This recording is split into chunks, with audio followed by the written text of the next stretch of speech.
Hi, and welcome back to Hey. Continual Fandom. Tonight, we're on talking about, as you might be able to guess, a leap through the wormhole space and time. It's time to crank out those lowrider nacelles. We're here to talk about Voyager. I'm your host, Jim Nettles, and before we go too far, let's see who all we've beamed aboard to have a fun chat this evening. So, VJ, you're up first. Hi, I'm VJ Allison. I'm a crazy romance author from Nova Scotia, Canada, and Voyager is my favorite out of all the Star Trek series. Wendy? Hi, I'm Wendy Van Camp. I'm a speculative poet, an author, an illustrator, a poetry editor, and of all things, a poet laureate. And I'm also a very longtime Star Trek fan. And Voyager has got to be one of my favorite of all the series. So I'm really excited to be here to talk about it tonight. Nancy? I'm Nancy Northcott. I write historical fantasy for Falstaff Books. I also write several different kinds of romance. And with Jeannie Adams, I write the Outcast Station science fiction series. And I was a fan of Voyager from episode 1. And at the risk of dating myself, I'll admit that I remember when Kate Mulgrew, aka Captain Janeway, was young Mary Ryan on Ryan's Hope. And I just remember when she was the captain in Remo Williams. But that's neither here nor there either. Jay. Hi, everyone. I'm Jay Requard. I'm an author of epic fantasy and sword and sorcery. My new book is, of course, Atinia. I'm a lifelong Star Trek fan. My dad and I host a Star Trek The Next Generation podcast called Where No Bugs Has Gone Before. I'm just a huge Voyager fan, too, so I'm happy to be here with everyone. Thank you. The word you're looking for, Jay, is nerd. That just David. I am also a proud Voyager nerd and fan. I'm David R. Slayton. I'm the author of the Adam Binder Urban Fantasy series and the forthcoming high fantasy Dark Moon Shallow Sea, all available from Blackstone Publishing. I also have a recent gay geeky rom-com called To Catch a Geek, exclusive on the Kiss app, where I drop as many Star Trek references as possible, and I can't remember how many Voyager ones I snuck in there. And if I remember right, there's a couple of Firefly ones in there as well. Lots of Farscape. I skipped Farscape. Lots of Farscape. So let's start talking about how we got introduced to it. I mean, this was kind of one of those flagship shows for UPN back when it was still a network. And I remember I was traveling. I was on the road. And it was one of those things of I made sure I was out of the office to actually be able to see the pilot episode. I was on the road, stuck in a hotel, but I was going to catch the pilot episode. So, VJ, how did you get your introduction into Voyager? Well, believe it or not, my husband used to work in a card shop when I first started dating him. And one of his former customers, would come up to him and we'd talk in the mall and stuff like that, down around Bridgewater. And he found some interesting stuff about a possible new show that had a starship stuck in the Delta Quadrant. And, he gave us some information on it, and we read it up, and it looked great. And we thought, well, gee whiz, we might as well check it out. Checked it out, fell in love with it instantly. Catherine Janeway is one of my is like my second favorite captain of all time, right behind Picard. So it was the first episode was just so intense, and it was just I was hooked right from the get-go, from the first time I saw the very first minute of it. Wendy, how about you? Well, I've been a longtime Star Trek fan. I started with TOS, sitting on my father's lap as a very small child, watching TOS with him, and then a big Next Generation fan after that. So when Voyager came out, of course, I was intrigued.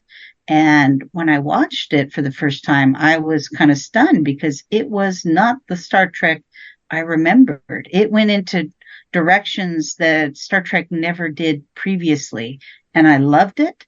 I admit there are a few episodes here and there were a little skatey, maybe not as well written as maybe I'd like, but overall, I'd say the entire arc of the series was pretty good, and it really has become one of my favorite Star Trek series. Nancy? I discovered Star Trek in syndication when I was in high school, the original series, and really loved it. And then Next Gen came along, and I didn't love it quite as much. I liked it enough to watch it, but I didn't love it quite as much. And then we come along and we get to Voyager, and we're going to have a woman captain. Well, I have to watch that. And initially, I think I saw promotions about it. I subscribed to some science fiction magazines back then, and I think I must have seen promotions in there. And so, of course, I have to watch it. Well, the original actor who was to play Captain Janeway was Joanna Cassidy, who had just been in a program called 240 Robert, which is one of those emergency services on the scene shows. And she played a helicopter pilot. And I'd seen her in some other things, and I liked her a lot. And then when she was out and Kate Mulgrew was in, I was kind of like, Mary Ryan, Mrs. Columbo, really? And I watched the first episode, and I just thought she nailed it. And with the different character conflicts with the McKee and Tom Paris's need to reform and other, I thought there was a lot of fertile ground for the series to explore, and that it was not going to be a reboot of what had come before. Jay, how about you? So my dad's the original Trekkie in my family. By the time I came around, we started watching Star Trek: The Next Generation together. I think I was 3, and it was the only show he let me stay up for. After that, I was a lifelong fan, so of course I watched Deep Space Nine, and then Voyager came on at that point, and I was kind of blown away by it. I've always been a real big fan of Star Trek's world building, and I thought DS9 did a lot to build what the Federation looks like internally inside the Alpha Quadrant. The idea of taking a crew and a ship and putting them in the Delta Quadrant and them not having any of the support whatsoever was really intriguing. I often tell people that the crew of the Enterprise D is my favorite crew, but if you really want to go on an adventure and if there was a ship I wanted to serve on, it would be Janeway's ship, because that crew goes through a journey unlike any other in any of the franchises. David? So my answer is going to be super nerdy because me.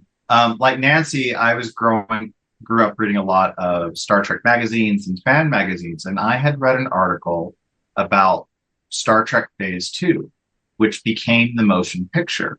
And Phase 2 had 2 really interesting things about it that are important to Trek history. One is that the Enterprise refit completely changed its design. So the bottom section became like a triangle. And that's the design that ended up being used for Discovery. So Discovery is actually, the Crossfield class came out of that Enterprise refit. But the other thing is that before the Fox launched their network, Paramount was going to launch this concept of the affiliate network, and they were going to do a Star Trek movie of the week or movie of the month, a couple times a month, in order to anchor the network. So when I saw Voyager coming out, and I saw, they're going to launch a whole new network around this. It's that Phase 2 concept. And I had always been fascinated by what got lost. Like the 2 characters that died at the beginning of the motion picture in the transporter accident, they were part of the cast of that show that never happened. And I knew that some of those scripts and concepts were going to get used. And that drew me in. And then I immediately just fell in love with Janeway. She was the most take charge, first down the chute with a double phaser rifle since Kirk. Like she's the first one to grab a gun and go. And she kind of had that cowboy Kirk attitude, but I love that about her. So yeah, I was hooked and stayed with it all the way to the end. So if we kind of start with that first season thing, right? We look at the initial premise and setup. Kind of like everybody's hinted at here, is it was a different Star Trek, right? We start with, this is not a flagship.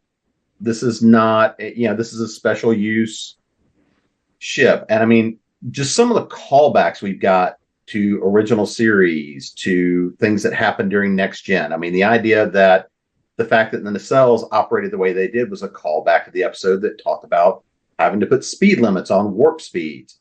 The idea that Was Tom Paris the same character as he played in Next Gen? And, as a new name, was it, there was a lot of things there that were pretty strong callbacks and at least echoes of the series that came before it. But this idea of the Maquis, because we got to see pieces of the Maquis, and we dove sometimes into this internal conflict, right? This is one of those first times we really see that questioning of, are we doing the right thing as the Federation? And, that idea of the Maquis rebellion and all of these things that came about, to then see that conflict where two crews, where a lot of the Maquis, of course, had been Federation, but to see two crews forced together because some little power went and reached out across the universe and said, oh, come on over and pay a visit. When we first see kind of that setup and that conflict, Wendy, when you first see that, what did that speak to you? How did that call to you, that whole kind of first season arc of how are we going to make this work? And are they? Well, I know the Maquis really interested me. And at first I really felt they were more villainous in a sense.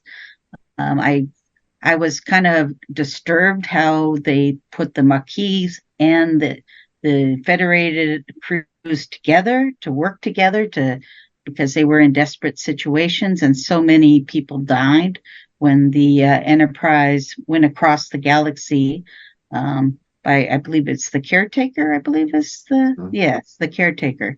And it was just really wild. And what I like too is that the Federation was out of control. They were meeting something that was more powerful than them, that they maybe could negotiate with, but they certainly couldn't outgun it.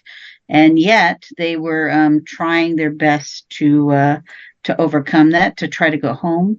And I think, and spoiler alert, of course, Janeway's decision to put the Akampa first over her own crew and make sure that they survived and they weren't harmed by the Caretaker really resounded with. I love that concept. To me, that's what a starship captain should be. Not just to think about ourselves in a very self-centered, narcissistic way, but to look at everybody as a whole and to take everyone's welfare into consideration. And to me, that was the ideal of Star Trek, even though it was in such a different environment. So the pilot really is great. It's almost like a standalone, to be perfectly honest. If you didn't even watch the rest of Voyager and you only saw the pilot, you would get a complete story. And I really love that. And I think that might be why so many of us got hooked into the series in the first place, just because it explained a whole new alien race. We saw different characters. I think Neelix, actually, I always rather liked because he was so different from the norm. He was kind of reminded me a little bit of Harry Mudd, but maybe without the robots, that kind of thing. But he was opportunist because he was there for his own personal reasons, his own agenda. But he became very useful as almost like back in the old days, they'd call him almost like an Indian scout. He kind of knew the area and he was able to help them and guide their way. So I really enjoyed that character. And I like the fact he was a kind of a short, I'm kind of short myself. So maybe that was part of the reason, but he was a real short guy and people were kind of like talking over his head, but he always held his own, and he always had a kind of sense of self-pride. And contrast that with the young Akampa. Oh my goodness, her name is slipping my mind. But I'm sure you know. Yes. Yep. Thank you, Cass. Yes, but she was so different from him, and yet the two of them had such a nice dynamic together. And all this was kind of on display in the very opening of Voyager. So it wasn't so much, and the Maquis and the Federation constantly on each other's back, and then we have these new characters coming in. It was such almost a chaotic mix, and yet here you have this strong captain who just pulls it all together. and you have to kind of respect her. And I know she was like the first woman, but to me these days, I get a little tired of that. She was in her own right a great captain, male, female, I don't care. She just embodied, I think, what the Federation is all about. And, hats off to Kate Mulgrew for pulling it off, especially in that era. So, Nancy, how about you? I am sorry, I have spaced out on the question. Do you mind repeating it? Well, it was kind of that idea of the setup of the first season. It was an entirely different next gen, right?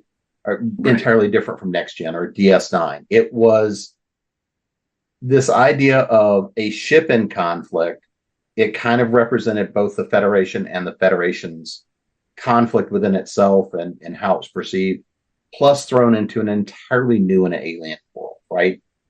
So, well, I think the fact that these were aliens we hadn't seen before raised the tension level and in some ways raised the stakes. Because if we run into the Klingons, we know who they are. If we run into the Romulans, we know who they are. And we don't know who these people are. And we don't know whether we can trust them. And we don't know whether they have reason to trust the Starfleet crew. And at the time the show was on, I did not know something that I've learned since doing some research for a World War II project, which was that part of the French resistance was called the Maquis. Mm-hmm. And so when I look back on that, now that term resonates for me in a way that it didn't before. And I liked the mix of people on the ship. And I thought I liked the fact that they did not have constant ongoing tension through the first scene between the Maquis and the Federation crew people, because that gets repetitive and it gets old. And it's just like, I'm sorry, y'all go sit in that room and you can't have dinner until you work this out and you can stay in there. Is just, and so I never had the urge to say that to the screen when I was watching the show. So I liked the way they used the conflicts and the new environment to create conflict and suspense. Okay. So I think that the pairing of the Voyager crew with the Maquis was really well done, from the fact that Janeway has these numerous challenges that she has to face almost immediately. One of them being this kind of maddened, very angered crew that doesn't understand where they've been. And spoiler, they've also discovered that one of their own, Tuvok, is actually a Federation intelligence agency and has been betraying them this entire time. I think it adds a really interesting dynamic, especially between Janeway and Chakotay, who, a lot of fans think that should have been a better built relationship throughout the series. But the relationship that they established, especially between Captain and Commander, with him having former Starfleet experience, I think he got up to the level of Commander. He may have just been a lieutenant. But he had like a career in Starfleet before he joined the Maquis. I think Chakotay is very interesting because if you think of how the Maquis were presented in DS9, especially if you think of Cal Hudson or Michael Eddington, there's always this idea that the Maquis are not only defending their quote-unquote territorial homeland from the Cardassians while also trying to maintain their rights with the Federation. There's always this kind of idea that it's just this angry kind of response, that there's really no thought behind it, that they're just terrorists. Voyager, and especially if you look at Michael Eddington is very much a terrorist in the sense of how he's presented on DS9. But if you see how the Maquis are presented in Voyager, especially if you go to episodes like Learning Curve, a lot of these Maquis members are people who couldn't easily fit into society, or they had a real hard time inside the Federation, whether it was the Academy or it was serving on a ship, and that these are kind of the dissidents that society throws out. And Janeway is now having to deal with people who have really strong opinions about the Federation and serving on a Federation ship. And that entire dynamic, I think it's really present in the first and second season. I think that's kind of disappeared until you get to Seska episodes, third season onward. But the first two seasons, I think, really play a lot of, you do a lot of fun things with the dynamic of, we have these people that are clearly not Starfleet, but they're forced to do it. And then you, of course, have Janeway and Chakotay with their delicate balance always in play, while, of course, they're trying to get them through the Delta Quadrant. So, David? I kind of want to pick up something Jay's saying. I think some of the others said as well, is that I think Star Trek shines brightest when it's asking questions about the ideals of the Federation in conflict with other lifestyles, with other forms of governing.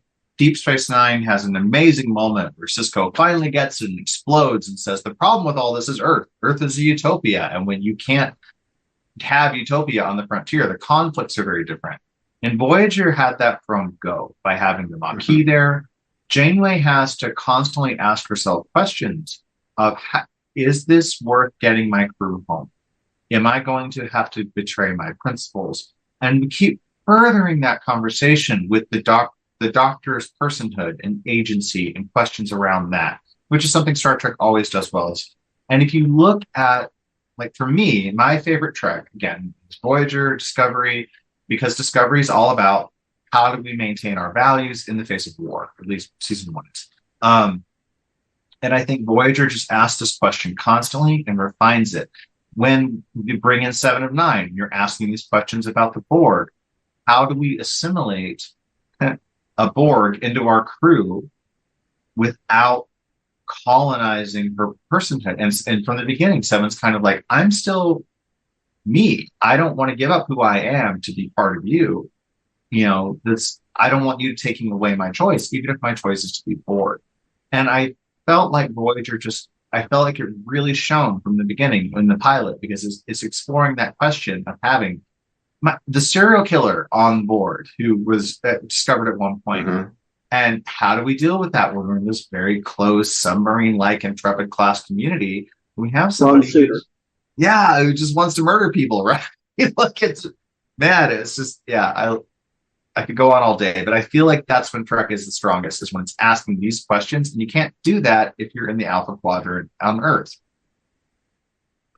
BJ, how about you? What were your thoughts kind of on that first arc and the setup for the series? I'm trying to remember. I really like the conflict between, like, the Maquis trying to fit in, but yet still maintain their independence, identities. Sorry, I'm stumbling tonight. Still trying to maintain their identities as the Maquis, but while serving on a Starfleet ship.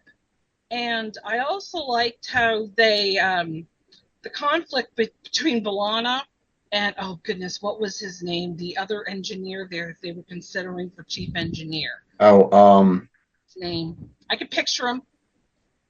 Forgettable white guy number 2. Yeah. The Miles O'Brien clone.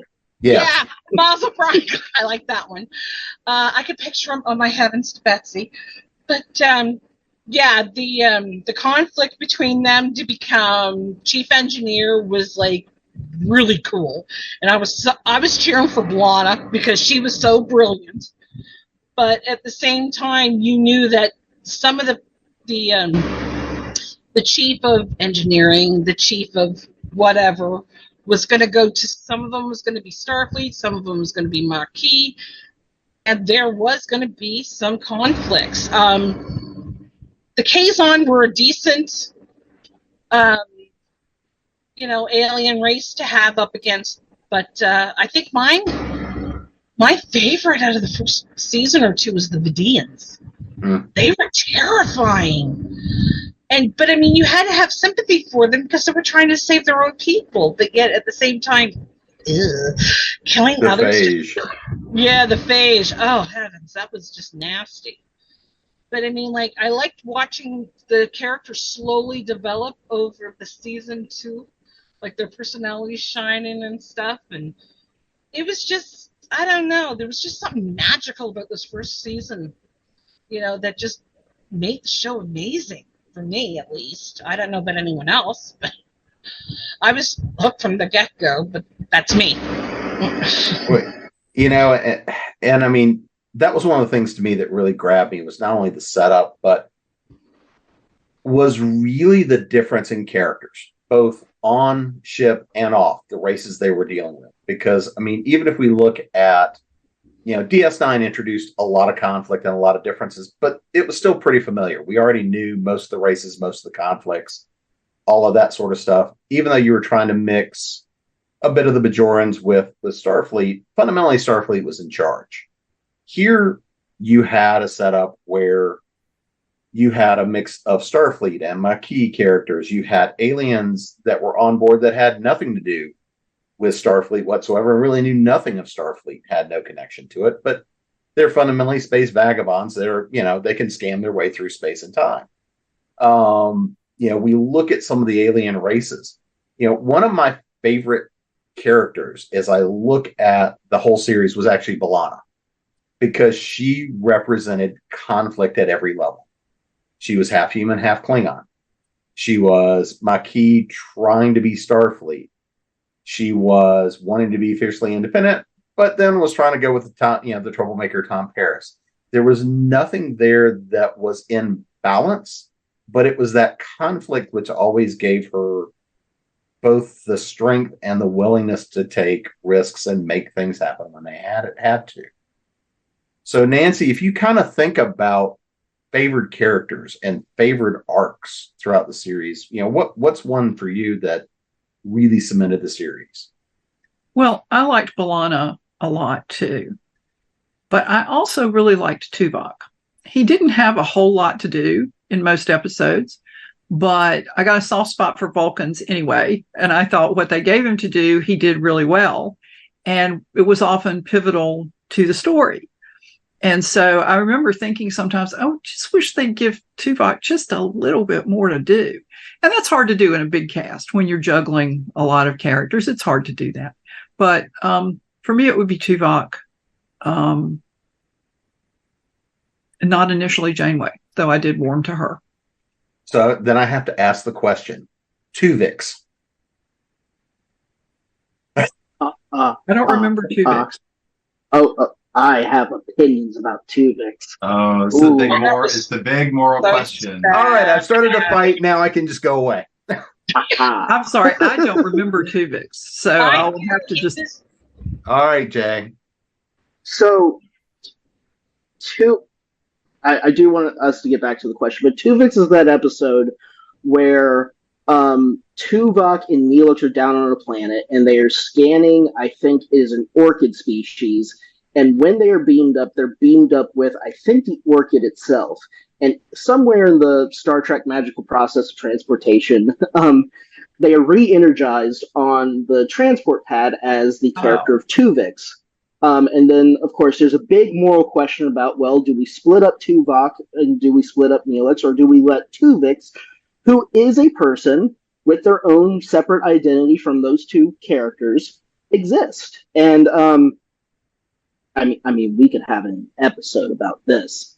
But I do want to get back to the main question, just because I'm very excited to say that the Doctor is really one of my favorite characters. The EMH, I think, is one of the best things that Star Trek has ever produced in terms of philosophical questions that you have to ask around him and his existence and his agency and his character. In many ways, I feel like with the EMH, the writers of Star Trek were actually able to jump philosophically forward in terms of how they were able to transmit such complex ideas with him, and many modern ideas in terms of AI, in terms of machine learning, in terms of just ideas we have about identity now. I really think that the EMH is such a great character. And of course, Robert Picardo did such a wonderful job with him. And of course, towards the end of the series, he has a lot of really wonderful episodes that are just focused on him. So incredibly talented. But for me, the EMH is my favorite character. See how I avoided the Tuvix question? Thank you for the reminder. I think I must not have liked that episode because I had totally blanked it out of my head canon. So it's good to know what it was, though. That episode was such a tearjerker; it made me cry. And the Tuvix debate still rages on Twitter, or whatever it's called now, to this day. Like it's funny, if you go on Trek Twitter, that is still, the Tuvix conversation is still happening constantly. Yeah. All right, And David. it's a truly rough one. Sorry. Yeah, I Sorry, mean, go on. no, that was one that there was no good answer, and I think that was the challenge. Other than you knew which actors had contracts.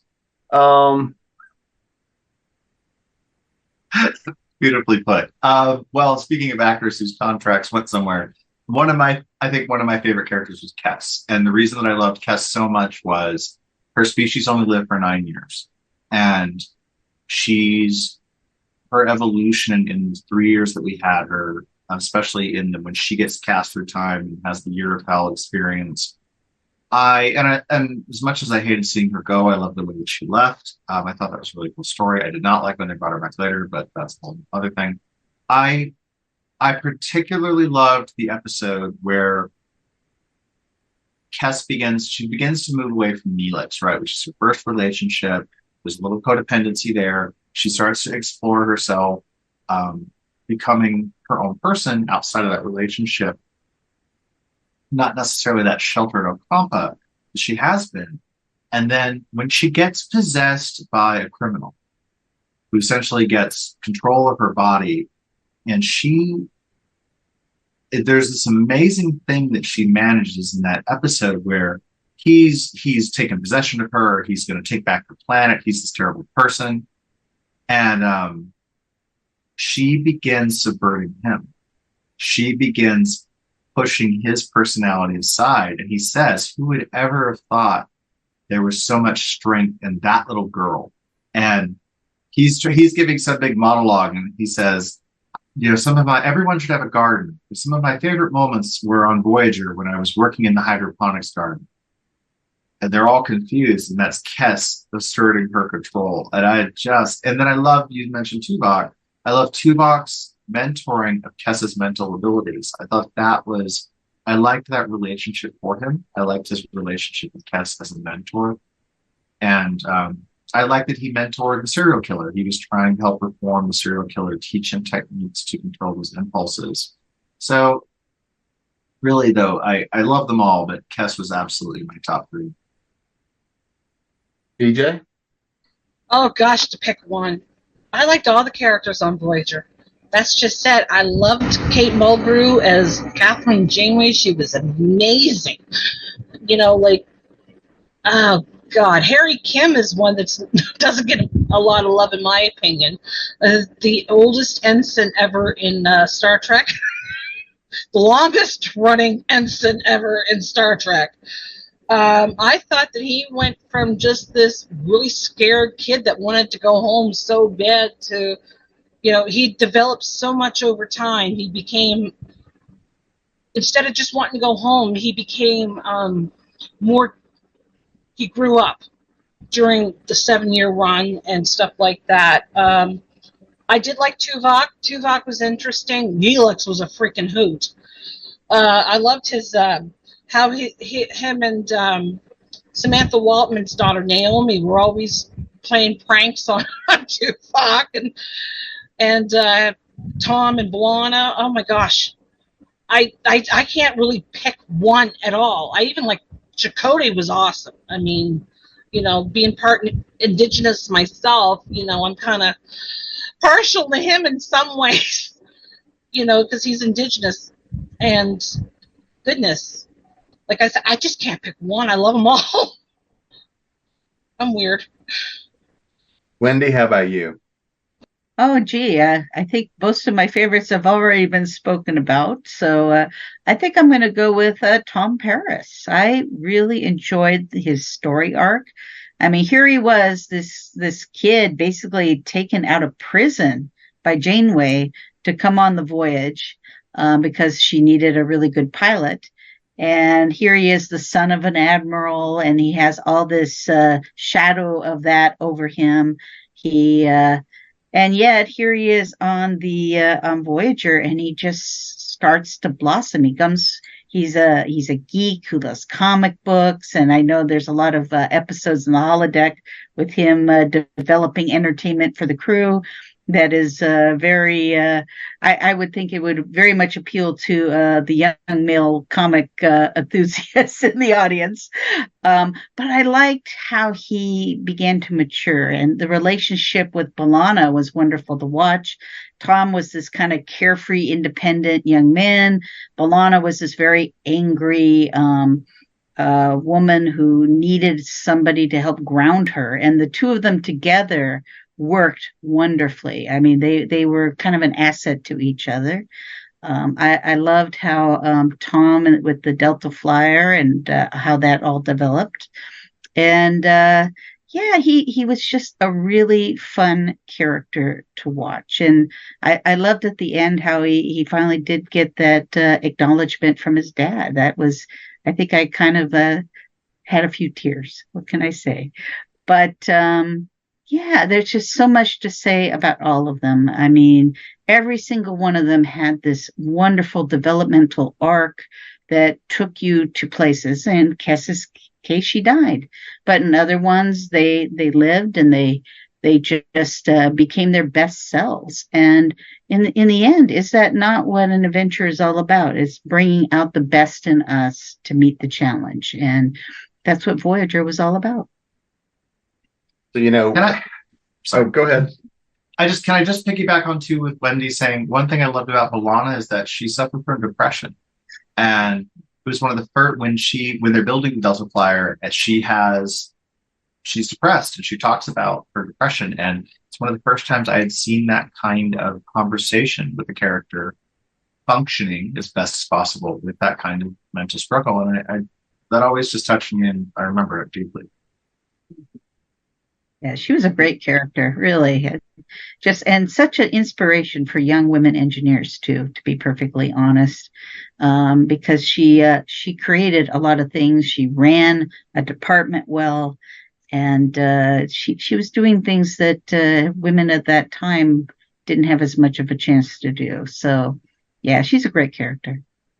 And I mean, B'Elanna, I kind of related to her because, like, being of mixed race myself, you know, you got one foot in one world and one foot in the other, and it is so hard to walk the line because you're not accepted by either group, and you're kind of rejected by both, and it's just like you're always fighting, you know, to keep a balance, keep that balance within yourself. It's not an easy thing to do, and I think the actress Roxanne Dawson pulled it off brilliantly with B'Elanna, in my opinion, at least. You know, and we were talking about, you know, of course, Harry Kim. You know, Garrett Wang is now the track director for Trek Track at DragonCon, and always has a lot of fun with it. I mean, it's just always a lot of fun to see him and see what he runs on the track. You know, when I look at Voyager, I mean, we start with a lot of alien races. We start with a lot of fresh conflict. And then we come to the Borg, right? We come to 7 of 9. We kind of come to this, are we looping back around? But again, it's a different kind of Borg story because, A, you don't have the entirety of the Federation. You have one ship, and what can they do? You have one crew, one strength. You have a lot of stuff around that, but a lot of what we got to see was that development of 7 of 9, that fight for independence while also debating being part of a collective. So, Jay, I'm going to throw this one to you first. So when we loop back around and we start the whole Borg arc, and we get that tease that we might know where the Borg came from,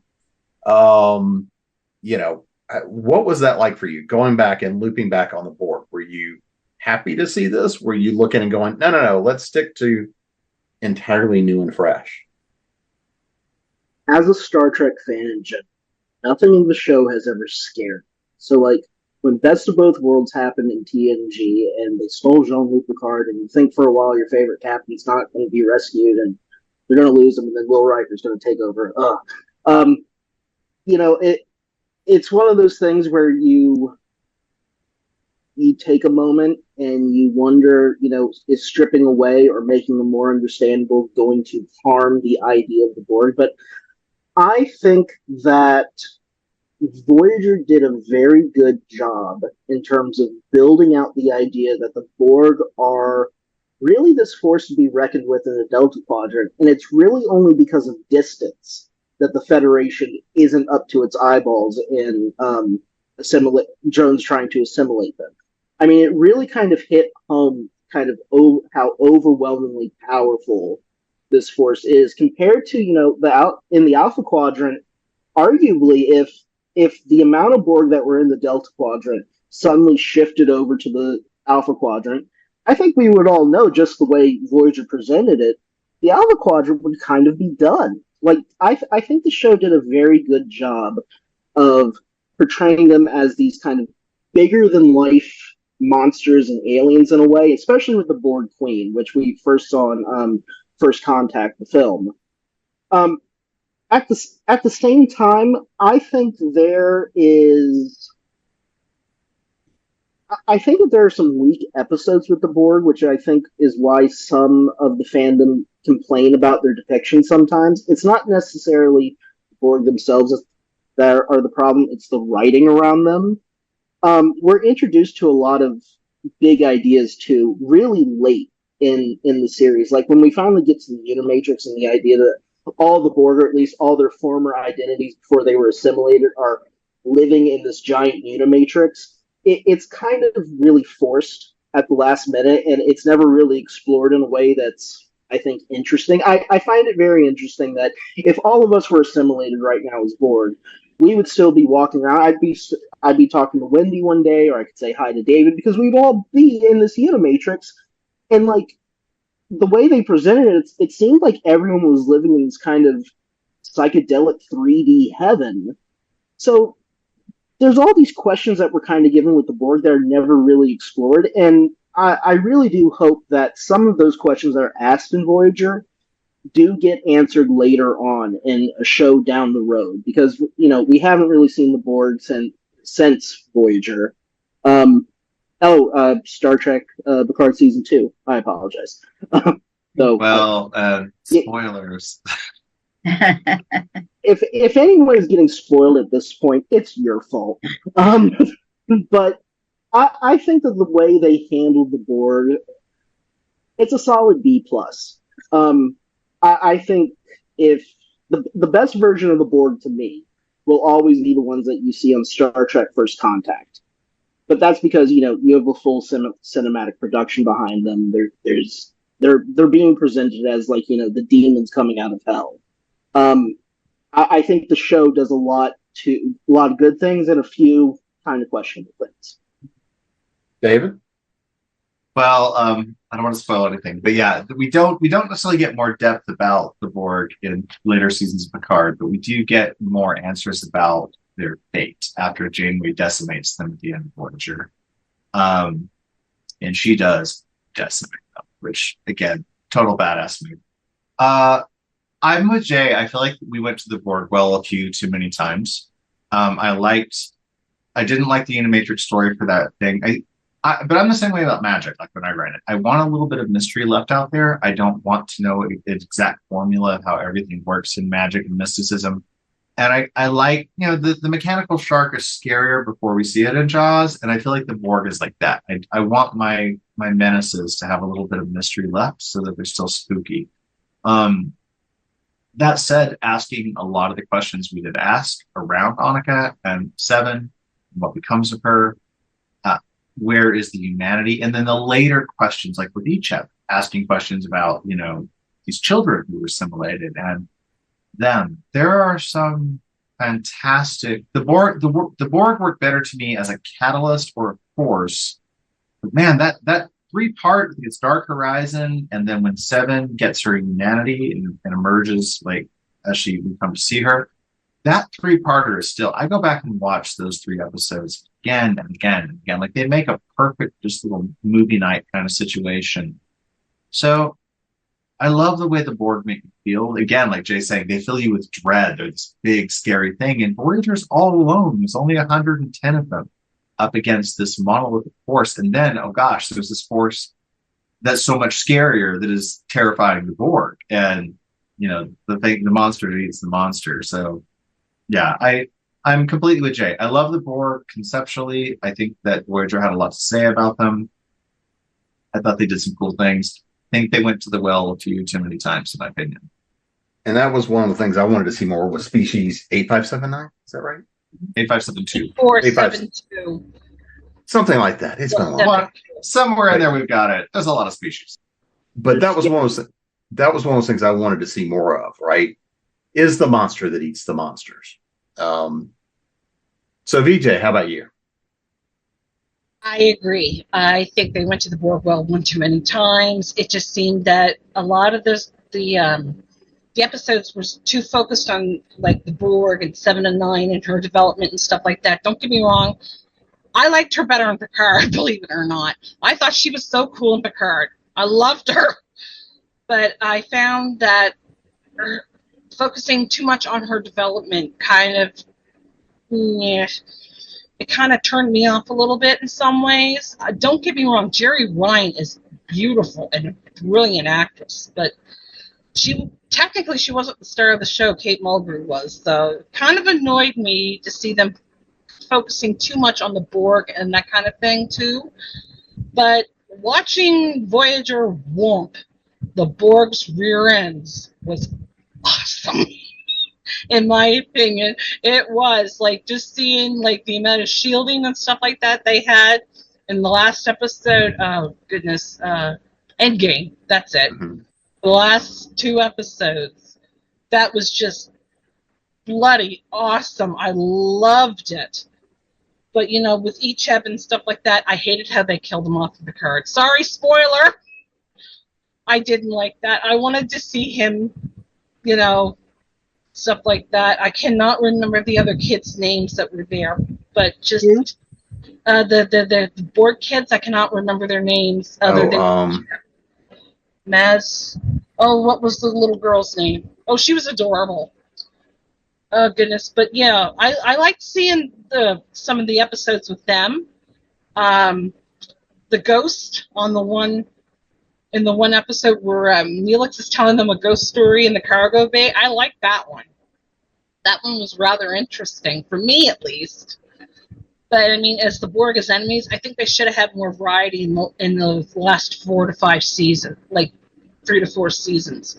Not just all Borg. Bring in other ones. 8472 up against the Borg was amazing. I wanted to see more of them too, to be honest. And seeing them show up later on with the simulation of Starfleet Academy, that was awesome. So, they overdid it with the Borg. I fully agree on that one. Wendy, how about you? Any thoughts on the Borg? Well, I don't know. I actually enjoy the Borg as a species and as a villain throughout Star Trek, and yeah, even in Picard season 3. Although we won't say much more of that. But but Jerry Ryan, I don't think she was necessarily not. I mean, she was from a Borg collective, but she was more just an adult child trying to make her way in a culture that was unfamiliar to her. And I think having Janeway trying to become a mother figure to her, it didn't feel like Star Trek to me. It wasn't bad. I mean, it was okay, but it wasn't Star Trek. It wasn't boldly going out and solving problems and taking large concepts on the head and, exploring them. It was more of kind of a mother-daughter or kind of thing. And it was just too many episodes. I think had they kept it to just a couple of episodes, I think David mentioned there were like 3 really strong ones with her. And I loved those when she was first introduced. But I think they went to the well a few too many times. And I think at that point, too, Voyager was starting to struggle with the ratings. And they were trying to make changes to try to prop the show back up.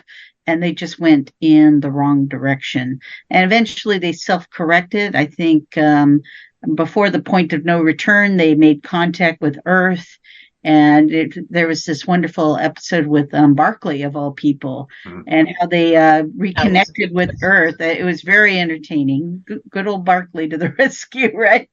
And at that point, I think I became a little more interested in the show because they had reestablished their original premise, which was for the Voyager to go home. And this reestablished that premise, got away from babysitting Jerry Ryan, and it much improved. But I love I don't say I love the Borg, but I love the concept of them as villains. I think there's a lot to be said about this collective mind and present day. A lot of us become plugged in with the machines, and are we losing some of our free will to the algorithms that are going on? And you see the Borg standing in their chambers, and yet they're in their own minds. They're in this 3D world that's been created virtually. And are we not heading toward that ourselves right now? I mean, there's a lot to, when you look back at it, it explains a lot of things that we're facing today, and it's still very relevant. So, yeah, I mean, they were weaker episodes due to writing, but I think some of the concepts that they were talking about still fascinate me as a science fiction reader and writer. Yeah, if I can be assimilated and fix the knee, and they stick me in a nice little hallucinogenic chamber for a while, I can probably go for that. Mm-hmm. Nancy, any thoughts on the Borg? Yeah, I agree. Too much Borg. It kind of, just because the Borg are less original and less unique to Voyager than the races that they created for the purpose of the show. I agree with everything VJ said about Jerry Ryan. I think she's a terrific actor, and she did a great job, and watching her struggle with how human do I want to be was really good. But there was too much focus on her. And I didn't like it personally, that we're going to add a Borg character with a conflict, internal conflict. That part is fine. Does she have to wear a skin-tight suit? It's like Janeway is supposed to be the central female character. And I agree that the focus got diverted to 7 of 9 instead. And I felt, fairly or not, that the producers had looked at the ratings, which were slipping, and they thought, well, what we need to fix this is a sexy woman to draw all the men back. And it's like, if they're watching it for this, they need to go watch something else, because that's never been what Star Trek is about, despite the slippable costumes of William Ware Thies, or Thies, I'm not sure how you pronounce his name, in the original series. Anyway, I was really torn because I thought that was a really annoying move. And at the same time, I really admired Jerry Ryan, whose fault, of course, it was not in the least. So too much 7 of 9, too much catsuit, and a bit too much Borg for me. Jim, may I add something real quick? Oh, yeah. You know what? There's so many great civilizations in the Delta Quadrant that we didn't get to explore or ever really get to see. Like, the Kazon were kind of like, C-rate Klingons. But I really thought that, like, the civilization, the Devore that you see in Conspiracy, I thought that was one that, like, we should have saw more of, because there was real fear of, like, okay, these ships have firepower, they can detect us, we're actually in their space, we can't go around their space. I thought that, and considering how good that episode was between Janeway and, I forget the character's name, but he's basically the captain who's running these, like, ship raids. I thought that civilization could have shown up more and done a lot more than we saw from. So, kind of coming and looking at it winding up, but I mean, we've all got those favorite episodes, right? We've got that one that we watched that just grabs us every time. One of the ones for me, even though it was kind of dipping back to the old well, was actually the episode with the Q and the Civil War. Which is after Q comes to Janeway saying, "Hey, will you be the mother?" And she's like, "No." Seeing that aftermath and seeing that idea of the Q Civil War also kind of was that we're going to show you a weakness as the Q that we would never show to the, Picard, because, well, he can't know that, but we're going to come and show kind of this weakness and ask for you to help fix this conflict. there were episodes like that I think helped round out some of the stuff that we saw from Next Gen. Because we didn't get overwhelmed with Q, but we got enough to remind us that they're everywhere, right? And it's that they're always watching, sort of, in effect. So, David, is there a particular episode or an arc there that really still holds a good, solid place in your heart? Well, I think I named the three that I particularly love, where we introduce Seven and Kes leaves, and at the end, how Kes, it's been 20 years, I'm going to spoil it. Kes essentially, in a final burst of what should have been the end of her life, very much in a Jean Grey way, transforms into a being of energy. She realizes her full power in a sense, and when she does that, she casts Voyager beyond Borg space, clears, I think, 20 years off their journey at that moment. So she gives them, she's my gift to you. It's her last words. It's such a beautiful, amazing moment. That for me is like such a, I don't know, those three eps just work so well together. Kes coming in her power, having to lead, it's bittersweet. Seven being integrated to the crew, they finding out the Borg started the war with the species that's eradicating them. Watching the Borg get their butts kicked is always pleasant. Just another little piece of trivia I want to throw out. So it wasn't the actress that Nancy mentioned, but they had already started filming Voyager with a captain in place of Kate. And she essentially just couldn't. She's like, this is crazy. Television hours are insane.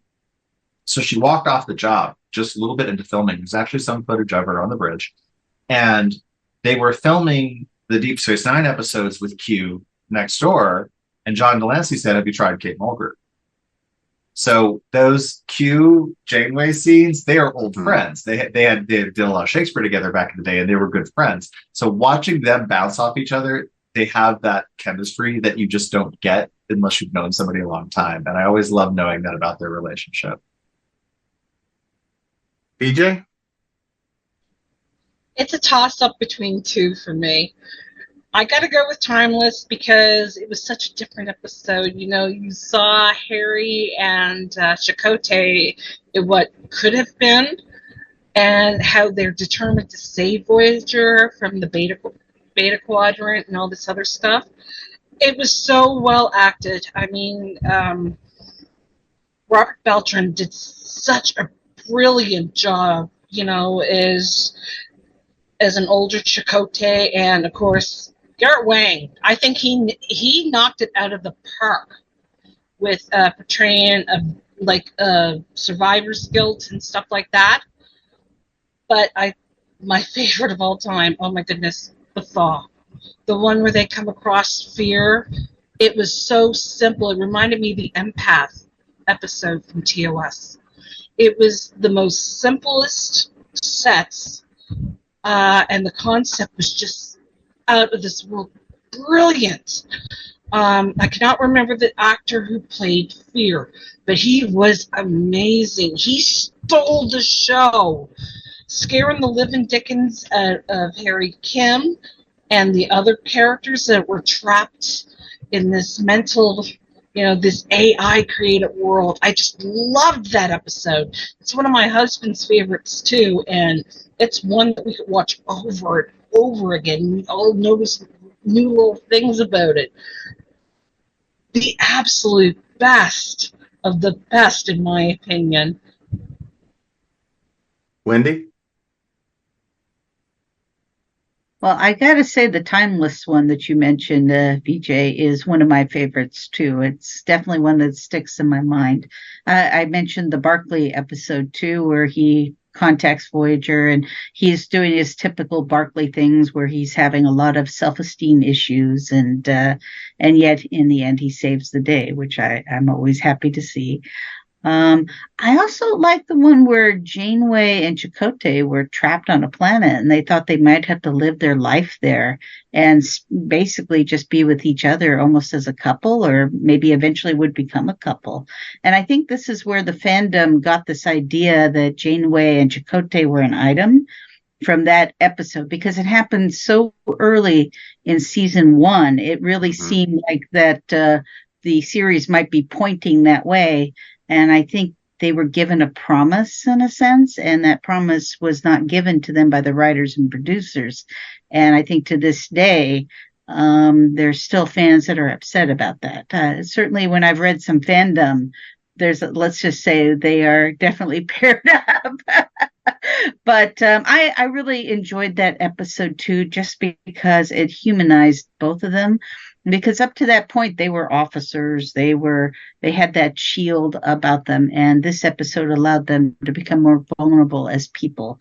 And I think it also cemented the way that the two characters worked with each other in the future. There was always this understanding, and yet they were both very professional in the end. And I really enjoyed that too. But there's so many great episodes. It's really hard to just pick one. Nancy, how about you? I'll pick one. Extreme Risk. It is hard to pick one, Wendy, but I'll pick one because it's just easier for me to just deal with one.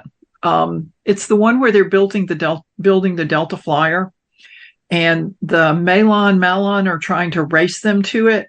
So they're trying to get it finished and trying to beat them to it. And the hull is not, as in the words of C-3PO, not entirely stable. And so there's a concern about that. And she puts herself in danger. And at the same time, they find out that some of their Maquis friends have been killed by the Cardassians and their allies. So she has to deal with that. And I think it's a nice little bit between her and Chakotay with that. And it's not so much deep character conflict as it has character conflict, but I really like the adventure and the suspense of it. Jay? So I actually have a toss-up between two. The first one is Sacred Ground, where Janeway has to go on a spiritual journey. I can't remember too much more of the plot, but I have a real interest in shamanism and ethnobiology, and I think that episode does a lot of really interesting things with some shamanic practice, and to see kind of an outside world practicing kind of vision quest and journeying, especially in an isolatory environment, and sensory deprivation was really well done. I thought that episode took a very difficult concept and really turned it into a very good narrative. The second one, of course, is Latent Image, the one where the Doctor has memories from his short-term memory buffer erased after he performs. He has to pick who he's going to perform surgery on to save after aliens attack a shuttle pod with him, Harry Kim, and unfortunately the young lieutenant who dies. I can't remember her name.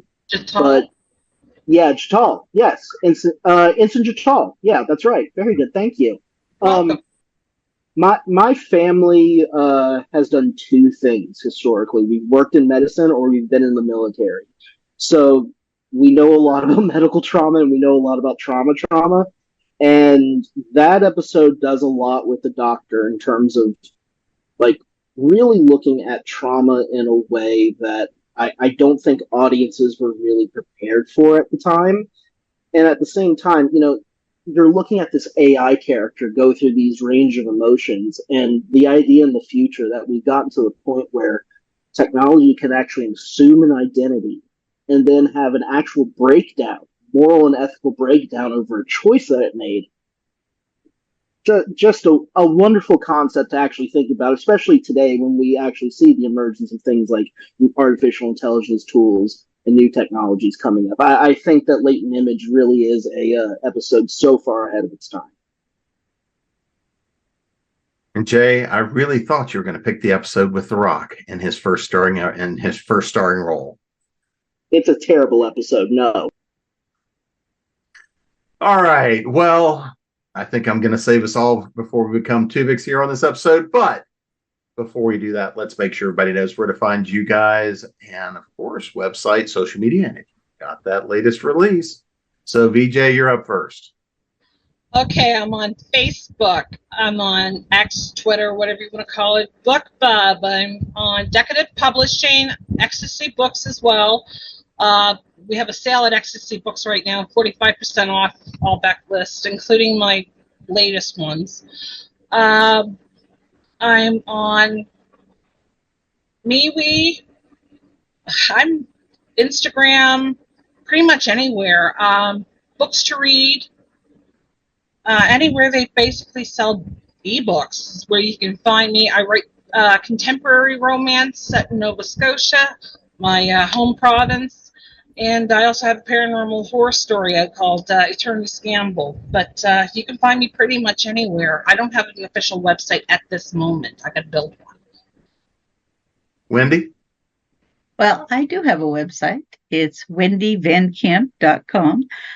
You can find me on Instagram. I'm very active on Medium if you'd like to read some of my poetry and short stories and essays. I have a great number of articles on Writing Cooperative. Let's see. I also have a Substack newsletter, which I post once a month. And the newsletter has a writing tip essay, a short ramble from myself, and my poem of the month. And of course, I list all my appearances, podcasts, guest posts, or whatever you want to call them, and where I've been publishing recently. And I also narrate it. So it's my little foray into podcasting myself. You can find it at nowastedink.substack.com, and hope to see you there. Nancy? My website is nancynorthcott.com. I'm most active on social media, on Twitter or whatever it's called this week, and I'm at Nancy Northcott. I have an Instagram account, Nancy Northcott Author, that I don't use a lot. My most recent release is The King's Champion, which is the third in my Borg King's Honor historical fantasy trilogy. It's set in the summer of 1940 and deals with British wizards trying to stop the German invasion of England, Operation Sea Lion. Jay?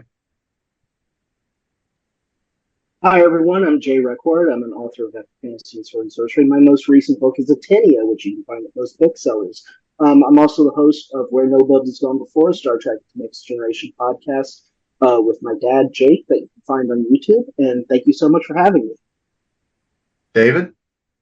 I'm David R. Slayton. The easiest place to find me is davidslayton.com. Just don't forget the R, because there's a lot of Florida man types out there as David Slayton. My latest release is To Catch a Geek on the Kiss app, which is a gay geeky rom-com. My supervisor wants me to be done now. And I've got Dark Moon Shallow Sea, my first high fantasy, coming out this October 31st. And you can find me at jamespnettles.com, authoressentialsworkshops.com, speculativefictionacademy.com, creatingprose.com, and of course, your Continuum. And it's time to warp out of here.